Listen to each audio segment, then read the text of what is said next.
The US dollar's dominance in the global market is undeniable. Since the end of World War II, the US dollar has reigned supreme as the world's primary reserve currency. This means that central banks around the world hold a significant portion of their foreign exchange reserves in US dollars. The stability and reliability of the US economy in the post-war era further strengthened the dollar's position. This influence, combined with the dollar's economic power, created a system where the US dollar became deeply embedded in the global financial architecture. The United States enjoys numerous benefits from the dollar's status as the world's reserve currency. The global financial system gives the United States significant leverage over other countries. Sanctions imposed by the US can be particularly impactful, as they can restrict access to the US financial system and limit a country's ability to transact in dollars. This power allows the US to exert pressure on countries that do not comply with its foreign policy objectives.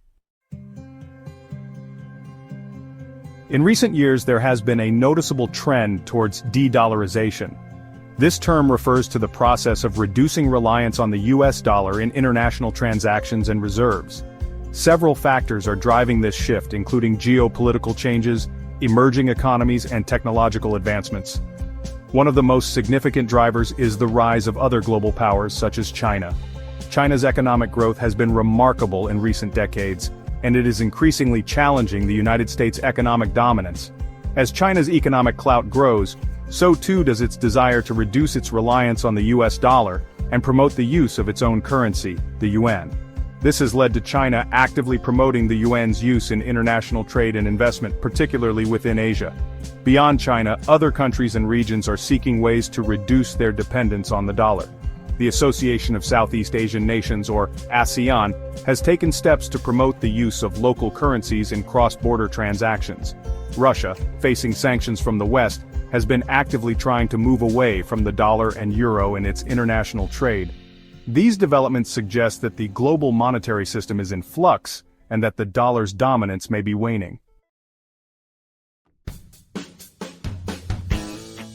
Welcome to our deep dive into the world of de-dollarization, a term that sounds like it should be accompanied by mournful trumpets and the collapse of a giant foam dollar. Today, we'll explore why countries are moving away from the US dollar and what it means for the global economy. Because if you think about it, the world's reliance on the US dollar is a bit like relying on that one friend with good credit to make all your restaurant reservations. It works for a while, but eventually they might start asking for something in return. Like maybe carrying their emotional baggage or bailing them out of a timeshare in Branson, Missouri.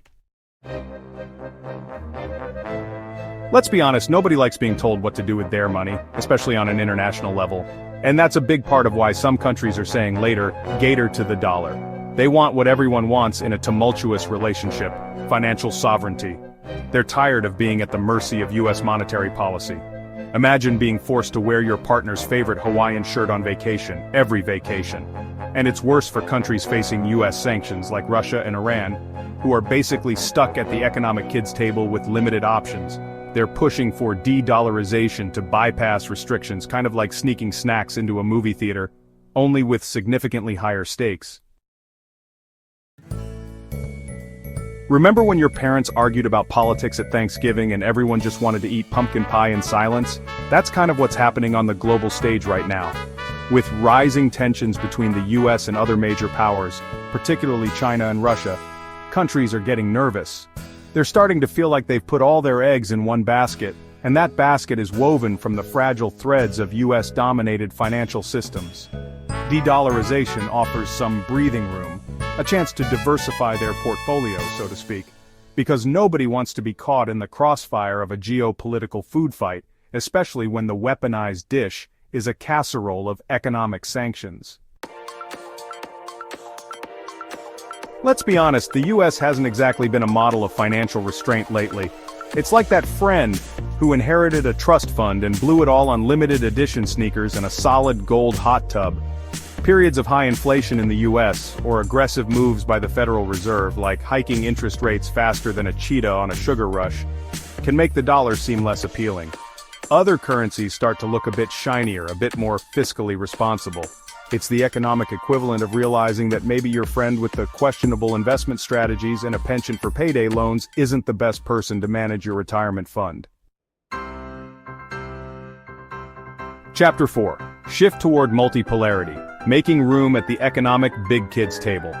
For decades, the United States has been the undisputed heavyweight champion of the global economy, the economic equivalent of a sumo wrestler who's won every match for the past century. But the world is changing. Emerging economies like China and India are flexing their muscles, politely suggesting that maybe, just maybe, it's time for a new world order, one where they get to sit at the economic big kids table and not just be relegated to the booster seats. This shift towards multipolarity means embracing currencies like the yuan, the euro, or even local currencies in trade deals. It's about reflecting the reality of a world where economic power is no longer concentrated in the hands of a select few. Alternative systems, BRICS, are not just a fancy word for construction materials. Remember when you were a kid and you'd build a pillow fort and declare it an independent nation, free from the tyranny of bedtime and broccoli? That's kind of what's happening with the BRICS nations: Brazil, Russia, India, China, and South Africa. They're tired of playing by the rules of a US-centric financial system and are creating their own alternatives. They're promoting local currency trade, dabbling in digital currencies, and forging bilateral agreements like they're trading friendship bracelets at summer camp. These efforts may not dethrone the dollar overnight, but they're chipping away at its dominance, brick by brick. The price of green dollar dependence can get expensive. Using the dollar for international trade isn't free.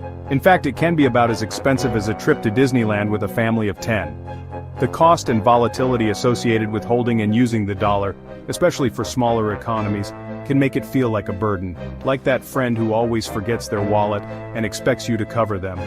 Countries are starting to realize that maybe, just maybe, there are cheaper, more efficient ways to do business, particularly within their own regions. It's like discovering that the corner store has better prices than the big box retailer across town. Sometimes local is just more sensible. Global reserve diversification. Don't put all your eggs in one currency basket. Central banks, the institutions responsible for managing a country's money, are a bit like squirrels preparing for winter. They like to stash away reserves just in case things get tough. And for a long time, their nut of choice was the US dollar. But lately, they've been branching out, adding currencies like the euro, the yuan, and even gold to their stash as if they're creating a diversified portfolio of delicious nuts. This diversification is all about mitigating risk, because even squirrels know that putting all your acorns in one tree can lead to a very lean winter. The future of money, a multi-currency world. While de-dollarization is gaining traction, the US dollar still holds a dominant position due to its deep financial markets, trust, and widespread use in global trade and finance. It's like that band everyone loved in high school. They may not be as cool as they used to be, but they've still got a loyal following and a killer back catalog. But the seeds of change have been sown. The global economy is evolving, and the rise of alternative currencies and financial systems suggests that the future of money might be a bit more multipolar, a bit less reliant on the whims of a single superpower, and hopefully a lot less like a high-stakes game of economic chicken. Moving on to the next topic, the impacts of de-dollarization. Most international transactions are conducted in dollars. This gives the United States immense economic and political influence. However, this dominance is being challenged. A growing number of countries are seeking alternatives to the dollar. Several factors are driving this change. These include geopolitical shifts, the emergence of new economic powers, and the desire for greater financial autonomy. The dollar's dominance is rooted in history. After World War II, the United States emerged as a global superpower. The Bretton Woods Agreement in 1944 established the dollar as the world's reserve currency. This system pegged other currencies to the dollar. It also made the dollar convertible to gold at a fixed rate. The Bretton Woods system collapsed in the 1970s. However, the dollar's role as the primary reserve currency continued. This was due to the size and strength of the US economy. It was also reinforced by the depth and liquidity of US financial markets. The global balance of power is shifting. The rise of China as an economic powerhouse is a major factor. China is now the world's second largest economy. It is challenging the United States' economic and geopolitical dominance.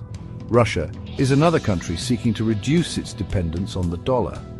Tensions between Russia and the West have escalated in recent years.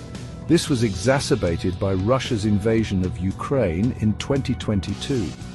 Western sanctions imposed on Russia have further fueled its desire to move away from the dollar. China and Russia have taken steps to reduce their reliance on the dollar in bilateral trade. They are increasingly using their own currencies for transactions. In 2024, they also signed a currency swap agreement. This allows them to bypass the dollar in bilateral trade. This was a significant step towards de-dollarization. This change is consistent with the BRICS alliance's overarching objective and might be a big step toward a more diverse global monetary system. Emerging economies are also looking to reduce their reliance on the dollar. They see de-dollarization as a way to enhance their economic sovereignty. They also aim to reduce their vulnerability to fluctuations in the US dollar. The Association of Southeast Asian Nations, or ASEAN, is a regional intergovernmental organization which comprises 10 countries in Southeast Asia. ASEAN members are increasingly using local currencies for intra-regional trade. This is to reduce their reliance on the dollar. The BRICS group of emerging economies, Brazil, Russia, India, China and South Africa, is another example. They have established the New Development Bank. This is an alternative to the World Bank and the International Monetary Fund. The New Development Bank aims to provide funding for infrastructure and development projects in emerging economies. It also seeks to reduce their reliance on the dollar-dominated financial system. The petrodollar system has played a significant role in maintaining the dollar's dominance. Petrodollars are US dollars earned from the sale of oil. Most oil transactions are conducted in dollars. This creates a constant demand for dollars in the global market. However, the petrodollar system is facing challenges. Russia and Saudi Arabia, two of the world's largest oil producers, have started to explore alternative pricing mechanisms for oil. They are considering accepting other currencies such as the euro and the Chinese yuan for oil transactions. If the petrodollar system were to weaken, it could have significant implications for the US dollar. It could lead to a decline in the dollar's value. This would make imports more expensive for the United States. It could also lead to higher inflation. All in all, de-dollarization is leading to the emergence of regional trade agreements and financial systems. These agreements and systems aim to reduce reliance on the dollar. They also seek to promote regional integration and cooperation. For instance, the Eurasian Economic Union, or EEU, it comprises Russia, Belarus, Kazakhstan, Armenia and Kyrgyzstan. The EEU aims to create a single market for goods, services, capital and labor. It also seeks to reduce reliance on the dollar and the euro in intra-regional trade. Similarly, the Shanghai Cooperation Organization, or SCO, is a Eurasian political, economic and security alliance. It comprises China, Russia, India, Pakistan and 4 Central Asian countries. The SCO has established the SCO Development Bank. This bank aims to finance infrastructure and development projects in member states.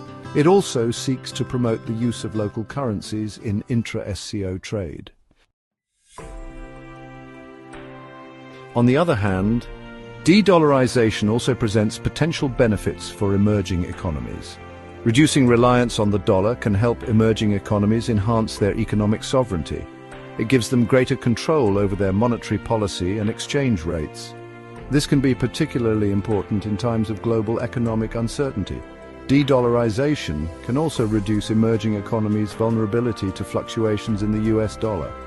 When the dollar strengthens, it can make it more expensive for emerging economies to service their dollar-denominated debts. It can also make their exports less competitive. By reducing their reliance on the dollar, emerging economies can mitigate these risks. While some countries are exploring alternatives to the dollar, replacing it won't be straightforward. The dollar has been the bedrock of the global financial system for decades, and its influence is deeply rooted in international trade and finance. There are several significant challenges. These challenges are not just economic but also political and logistical, making the shift to a new global currency a complex and multifaceted issue. Firstly, no other currency enjoys the same level of global trust and acceptance as the dollar. The US dollar is perceived as a safe haven during economic uncertainty, and this trust has been established over many years. Secondly, creating a new global currency would necessitate extensive international cooperation. Countries would need to agree on the rules and regulations governing this new currency, which is no small feat. This is difficult to achieve, especially in today's political climate. With rising nationalism and geopolitical tensions, getting countries to collaborate on such a significant project is more challenging than ever. Finally, even if a new global currency emerged, it would take time for it to gain widespread use. People and businesses are accustomed to the dollar, and changing this behavior would be a gradual process. For now, the dollar remains the dominant force in the global financial system. Its role is supported by the economic and military power of the United States, which adds to its stability and reliability. It's too early to tell if this will change anytime soon. The future of global currencies is uncertain, but for the time being, the dollar's dominance seems secure. While there's a clear trend towards diversifying away from the US dollar in global finance, this shift is unlikely to significantly undermine the dollar's dominance in the near future. Key factors supporting the dollar's leading role include the stability and depth of US capital markets, strong legal systems, the predictable nature of US financial practices, and its efficient, transparent financial infrastructure. These structural advantages make the dollar's position resilient, meaning any substantial erosion of its dominance could take decades to materialize. Many countries are not looking to decouple from the USD, but to reduce reliance on the greenback and other Western Reserve currencies, like the de-risking policy pursued by the US and the EU with China.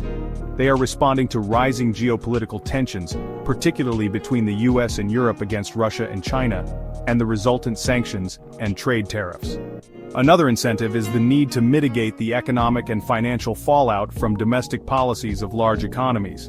For example, many countries have been mitigating volatility in their exchange rate due to the USD's strength, which was brought about by the Fed's high interest rate policy to regain control of inflation. In essence, although alternatives to the dollar are emerging, they face significant challenges in overcoming the foundational strengths that sustain the dollar's global preeminence. How to mitigate the issue of de-dollarization. De-dollarization, in the simplest terms, is about countries seeking alternatives to the mighty US dollar. Think of it as the financial equivalent of your significant other, finally realizing they deserve better than your constant emotional unavailability. So, how do you break up with the world's most popular currency? Countries can start by incentivizing businesses to use their own currency. Think of it as a support local campaign but for money. Lower exchange rates, favorable trade terms, basically anything to make using their own currency more appealing than relying on the dollar. Bilateral trade agreements can include clauses that say, if you want to play ball, you gotta pay in our currency, buddy. No more dollar-denominated deals. Central banks can intervene in foreign exchange markets to keep their currency's value stable, building confidence in their currency as a reliable alternative. Imagine this, you've stashed all your savings in a single stock and then, BAM! The company goes belly up. Not a good feeling, right?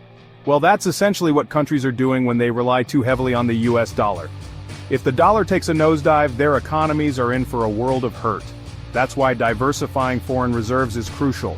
Instead of putting all their eggs in the dollar basket, countries can spread their risk by investing in other currencies, like the euro, the Chinese yuan, or even gold.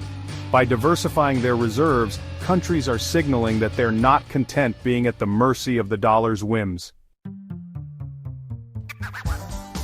Breaking up with the dollar is a bit like trying to navigate a messy divorce after years of codependency. That's where bilateral agreements come in.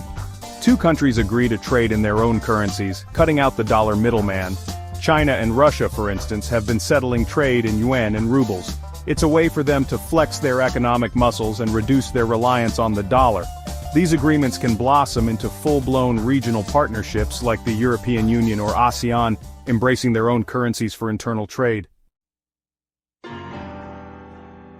The dollar has had a good run, but the world is changing and new contenders are emerging.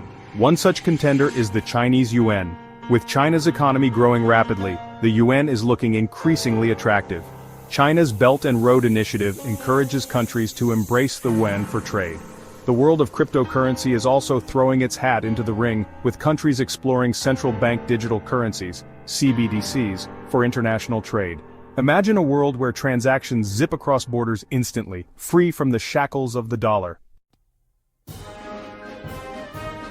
United we stand, divided we fall. When countries band together and strengthen their financial ties, they become less vulnerable to the dollar's dominance. Imagine the European Union or the BRICS nations deepening their economic integration, creating a financial ecosystem where their own currencies reign supreme. They could develop shared financial infrastructure, streamline payments, and make it as easy to use a euro or a rupee as it is to use a dollar. This kind of cooperation isn't just about sticking it to the dollar, it's about building a more resilient and equitable global financial system. Talking about de-dollarization can make even the most seasoned economist's eyes glaze over. But we need to start talking about it. Governments need to educate their public sectors on the long-term implications of dollar dependence, and the private sector needs to understand how to hedge against dollar fluctuations. Businesses need to diversify their currency portfolios and navigate a world where the dollar isn't the only game in town. So there you have it, folks. De-dollarization is reshaping the global financial landscape. By adopting these strategies, countries can build a more resilient and diversified financial system. As a conclusion, despite the attempts to reduce the reliance on the dollars still managed to maintain its supremacy and dominance as the leading reserve currency. Even since back then, the dollar has been proven to bring such a significant role in the global financial landscape and international trade. This means that the dollar will unlikely to be replaced as the leading reserve currency by other currencies anytime soon.